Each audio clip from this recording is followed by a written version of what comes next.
The supernatural world surrounds us. Sometimes it manifests to people like you and me. You'll hear stories about this so much more right here on Supernatural Confrontations. There's a magazine that I get every month. It's Prophecy Watchers magazine, and there's a very prolific author who writes these wonderful articles, and he's got one in here which immediately caught my eye. Halloween Prophesied, and so we will be talking about Halloween, and I'll be introducing you to Jimmy Dion. But first, a word from our trusted sponsor. Gold has gone mainstream. You're seeing it everywhere, and prices keep climbing. Every day, more and more Americans are catching on to the power of gold. But how do you actually take advantage of it? How do you invest in a way that's safe, simple, and built for the long run? That's where Noble Gold Investments comes in. Noble Gold specialists are trained to help investors like you go from confused to confident, from wondering what's next to knowing exactly what to do.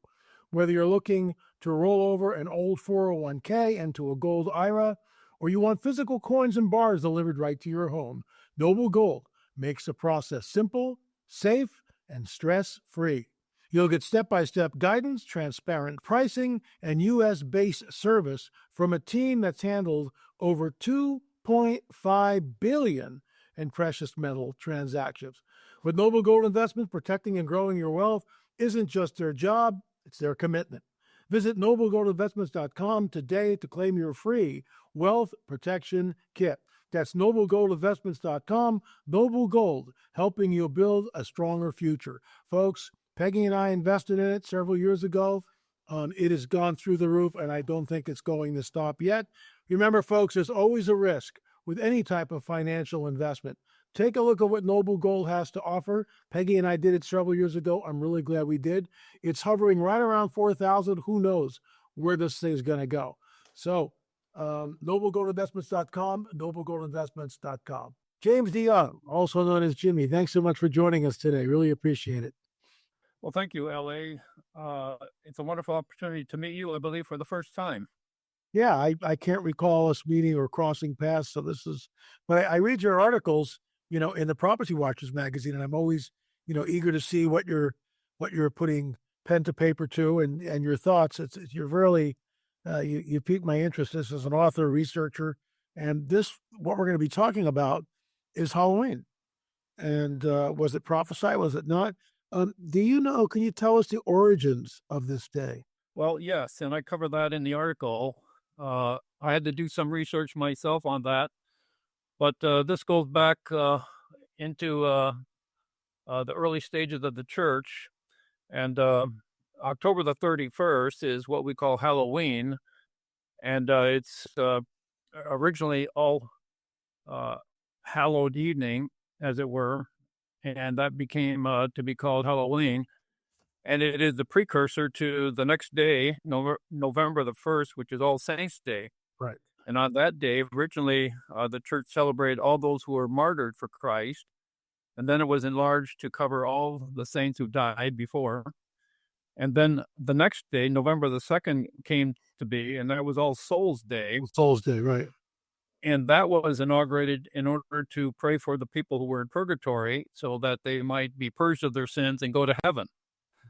And so, as it is clear to your viewers, this is Roman Catholic doctrine and occasions. And so when the Reformation took place, the Reformers stopped the November the 2nd for obvious reasons. We don't believe in purgatory. No, we certainly don't hold to purgatory, and it gives us, we got to do more work because the cross wasn't enough. And of course, we reject that 110%, absolutely. But right. It really came over here, and I'm kind of painting with a broad brush, but with the Irish, Sue Wayne, what they, I think I'm pronouncing that right. And, it was a big deal with the Celts, and they celebrated it, and they kind of brought it over here. But it really didn't take off until, I would say, the 1950s. Can you speak? All right. Well, that goes back to my boyhood on a farm. And we, living out in the country, had little opportunity to exercise, let's say, trick or treat, maybe 2 or 3 houses at the most. But for 2 or 3 years, we moved to Arizona, to Tucson, and in the city, we had many opportunities to go from house to house. And I remember how delighted I was as a boy to come home with a whole bag full of sweets and treats and so forth.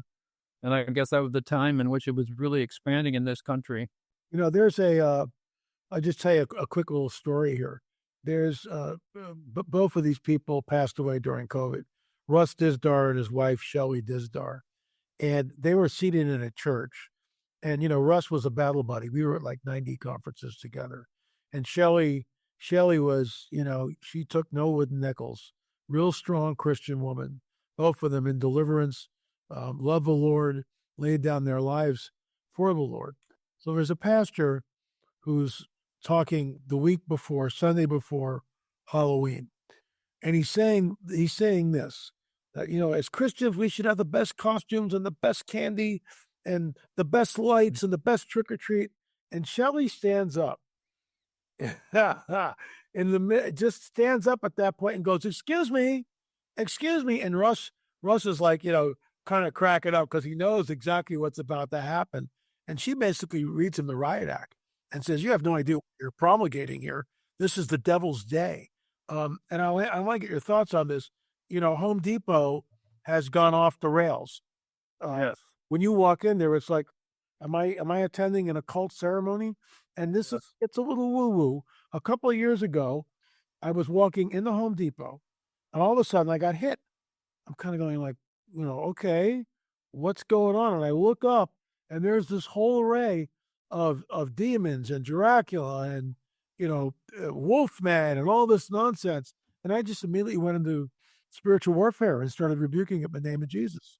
I mean, what's going on here, Jimmy? What's going on? Well, I had a parallel experience to yours. 2 years ago, I walked into Home Depot.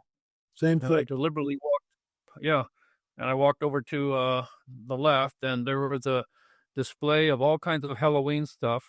Same time last year, as this year, and I walked again this year and did the same thing. Yep. And I measured off the actual displays of witches and goblins and werewolves and so forth, all kinds of skeletons. And there was 50 lineal feet of displays in Home Depot, and it ranged from, and then it was probably 30 feet deep.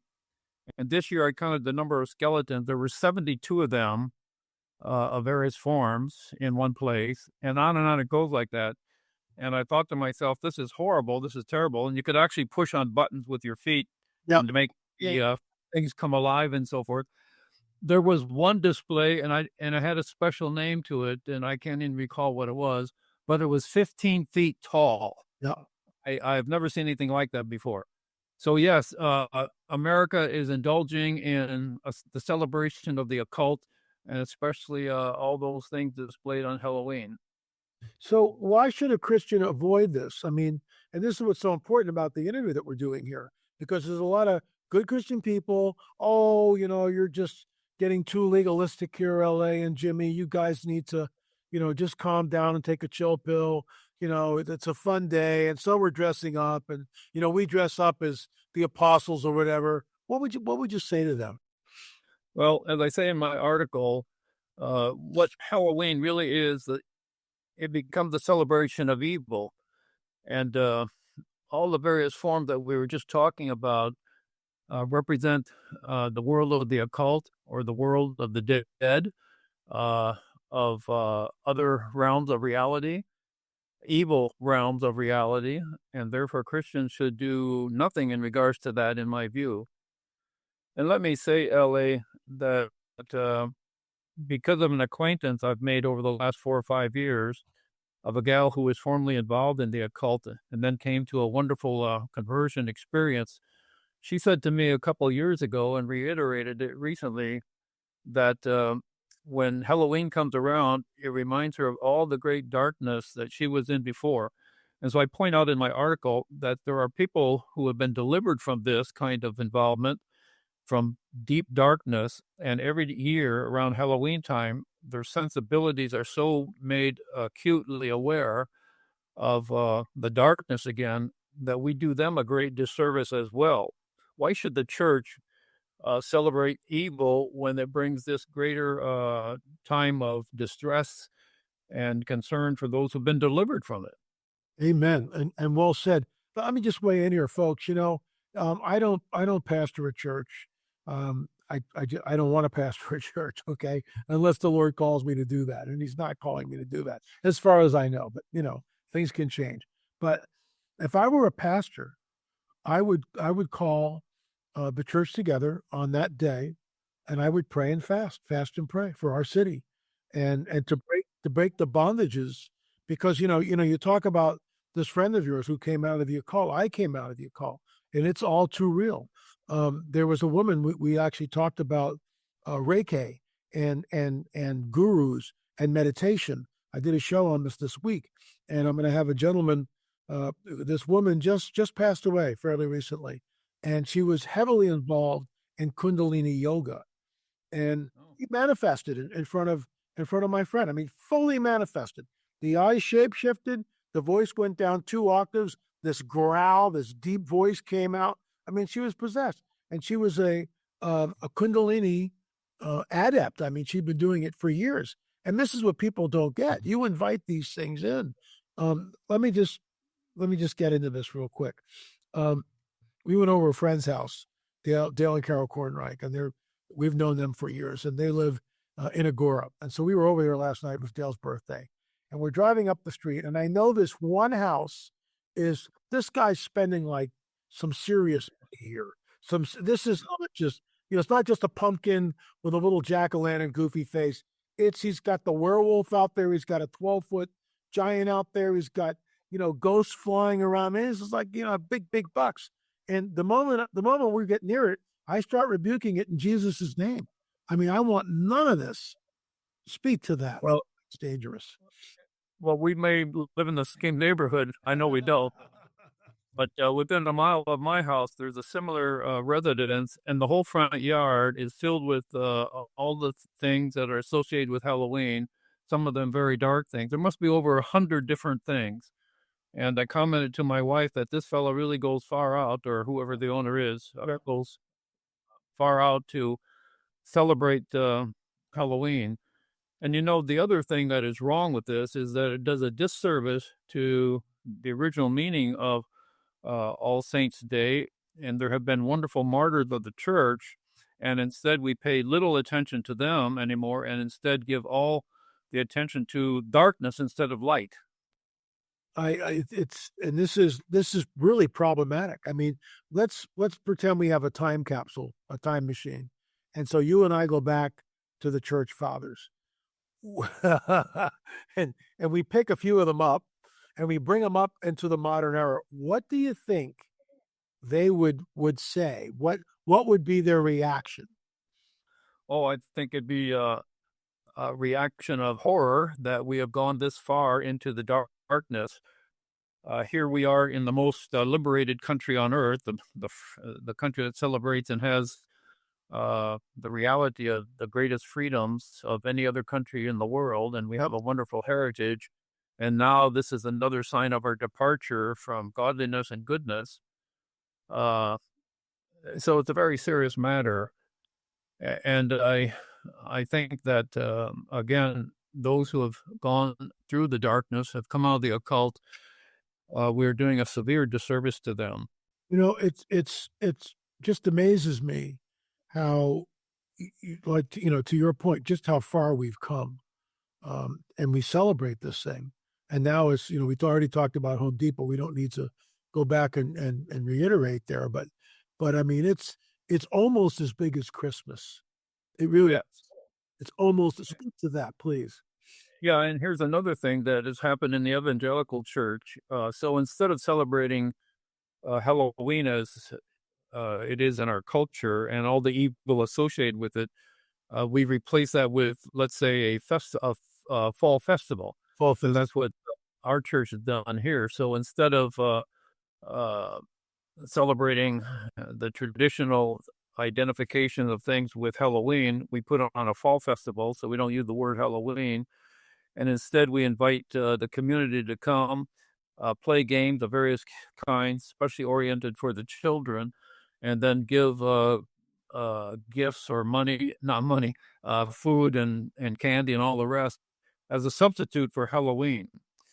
But I want to add here that a few years ago I began adding as a display during this time of what the Reformation really is like and what happened on October 31st when Martin Luther nailed his 95 Theses to the Wittenberg door. So I had a display showing that, and then we had kids playing games that would pin various truths to the Wittenberg door, as it were.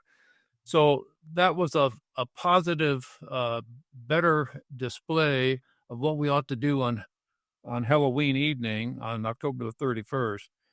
But there's a part of me that says, I'm not sure that that's even the right thing to do because it causes, nevertheless, people to be drawn to Halloween without the positive aspect of celebrating those martyrs of the church early on. And let me ask you this: do you think Martin Luther, when he goes to the Wittenberg door and he nails, the knife, and he picks that day? I mean, do you think that's deliberate on his part? Oh, I think so. And what he was doing without really knowing the full implications or ramifications of what he was doing, that this was going to cause a whole change in Roman Catholic theology and a departure of the church. And we call them Protestants, so that they left the Catholic Church, could no longer stomach what happened on November the 2nd, All Souls Day, and so forth and so forth. So I think that's very crucial. In Mexico, I mean, they take it to another extreme. I don't know whether you've looked into that, but their whole deal with the Day of the Dead and everything else, it's like, I mean, they are celebrating the darkest of things. It's just, Yeah. and it's part of their culture. Yes, I've heard about that. Yeah, it's scary. What would be your closing thoughts? What would you say to up and coming pastors, the viewers that are watching this and going, my kid's 6 and 7 and they're in public school and everybody else is going to go trick or treat. Now what? What would you say to that? Well, let's say as an acceptable compromise, churches or pastors ought to preach on Sunday closest to October the 31st, a sermon on the Reformation.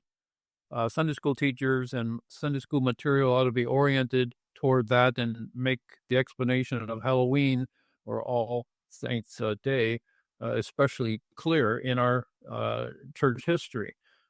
And then provide a different orientation or substitution for that day of trick-or-treating and do something like our church has been doing now, having a fall festival.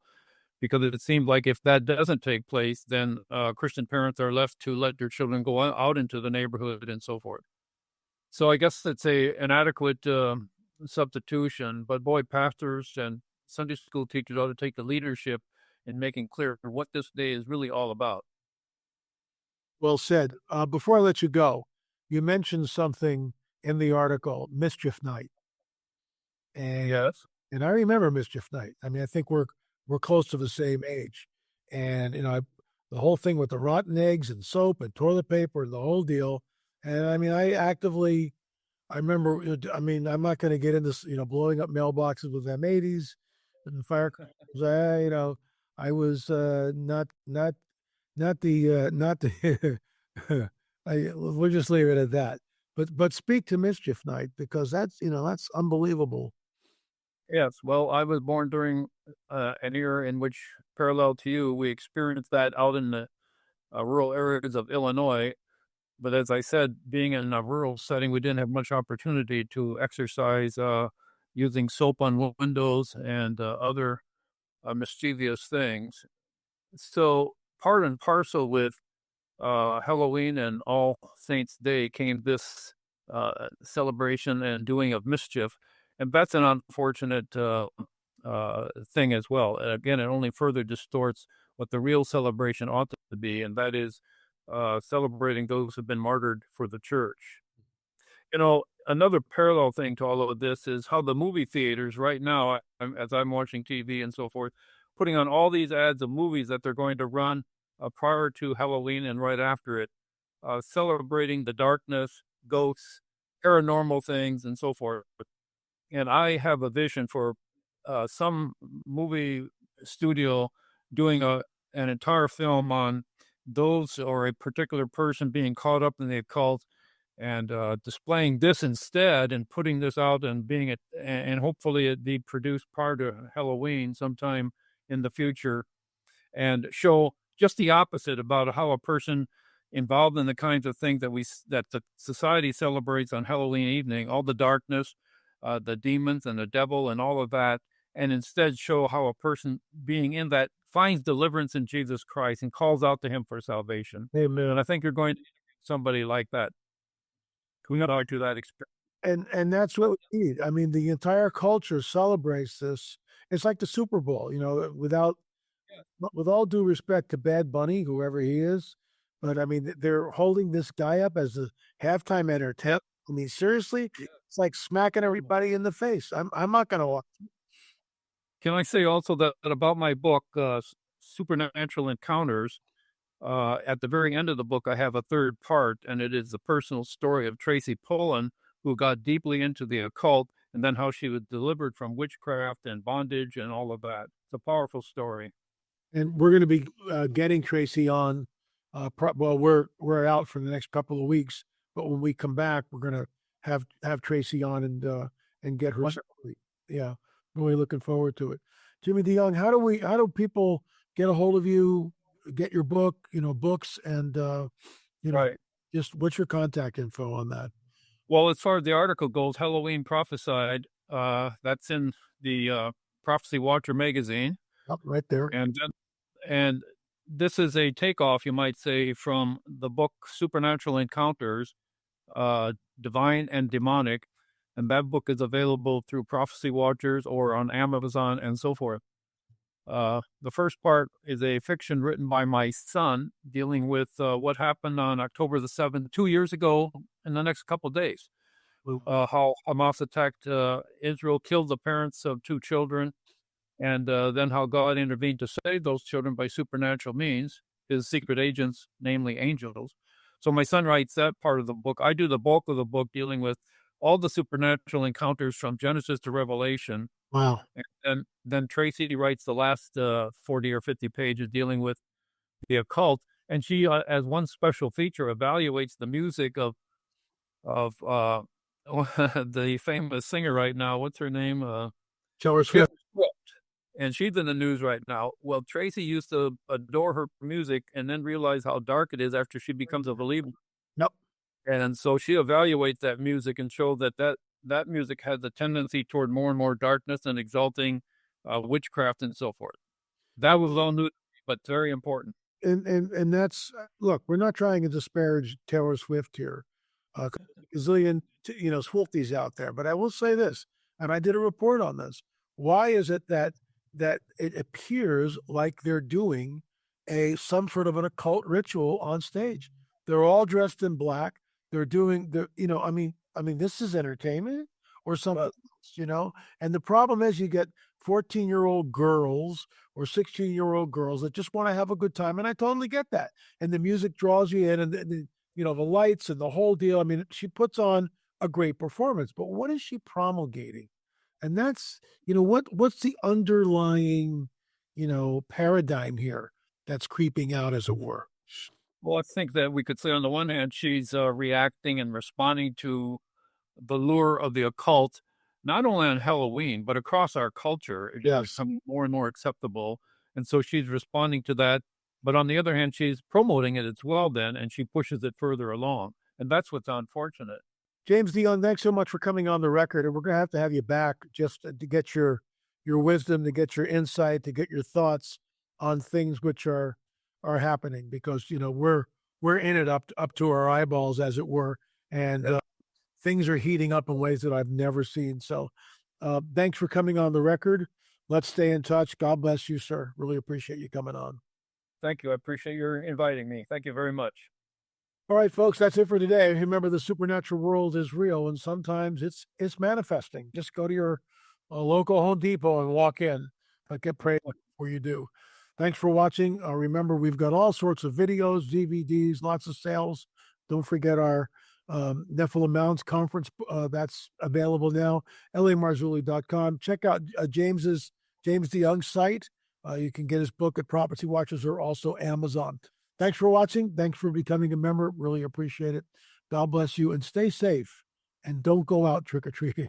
It is a beautiful day up here in the 49th state, so I thought I'd take advantage of this good weather window before the snow comes and get out here and look for some tracks and tree structures. If you're wondering about my shirt already,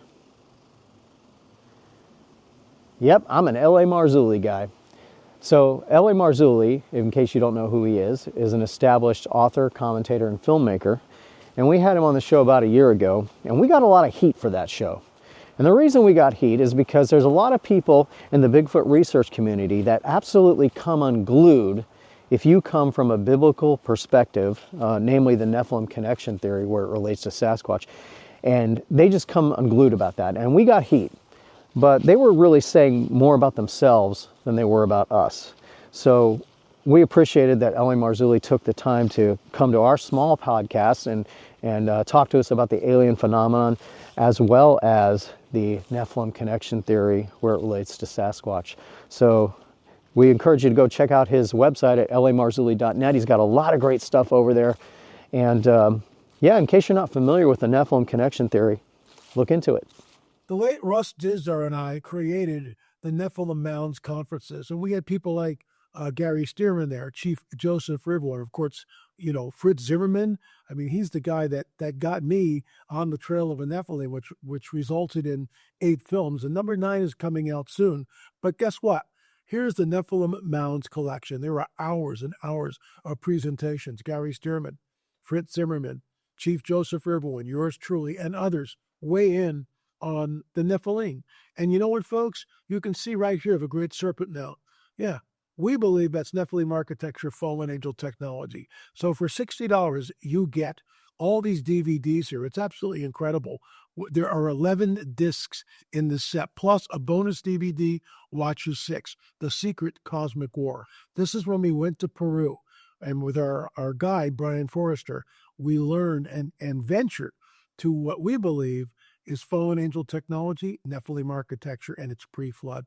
Go to lamarzulli.com, lamarzulli.com. What are you waiting for? Avail yourself.